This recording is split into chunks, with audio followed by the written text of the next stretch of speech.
সব মনে করি, আসলে এটা কি সব? কথা বলেন, আসলে এটা সব না। আমরা চাক্ষুষ যখন মালাকুল মাউতকে দেখতে পাবো তখন আমাদের টনক নড়বে। আমরা প্রত্যেকেই কিন্তু মালাকুল মাউতকে দেখব, প্রত্যেকেই আমরা দেখব। ভালো হলেও দেখব, খারাপ হলেও দেখব। নিজ চোখে আমরা মালাকুল মাউতকে দেখতে পাবো, আর আমাদের রূহ তিনি কবজ করে নিয়ে যাবেন। চিৎকার করে বলেন ঠিক কিনা?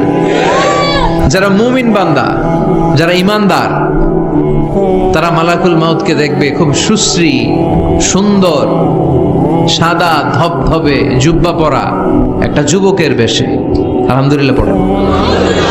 আপনারা ইনশাল্লাহ এই সূরাতে মালাকুল মাউতকে দেখবেন সুশ্রী সুন্দর এক যুবকের বেশে।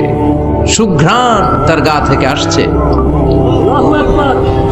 সে এসে মুমূর্ষু ব্যক্তির মাথার সামনে বসে পড়ে, বসে বলে, ইয়া আইয়াতুহান নাফসুল মুতমাইন্নাহ, হে প্রশান্ত আত্মা, উখরুজি ইলা মাগফিরাতিল্লাহি ওয়া রিদওয়ানি, আল্লাহর ক্ষমা, আল্লাহর সন্তুষ্টির দিকে তুমি বের হয়ে আসো। বলতে বলতে রূহটা স্মুথলি মুমিন বান্দার দেহ থেকে বের হয়ে মালাকুল মাউতের হাতে চলে যায়।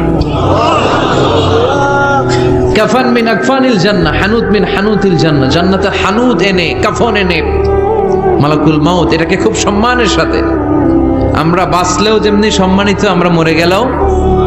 রব্বুল আলামিন বলেন, ওয়ালাকাদ কাররামনা বানি আদম, আমি বনি আদমকে সম্মানিত করেছি। বেঁচে থাকলেও মানুষ সম্মানিত, মরে গেলেও সম্মানিত, ঠিক কিনা? আল্লাহ আমাদের সম্মান এত বাড়িয়েছে যে নূরের ফেরেশতারাও এই মানুষকে সেজদা দিতে বাধ্য হয়েছে, ঠিক কিনা?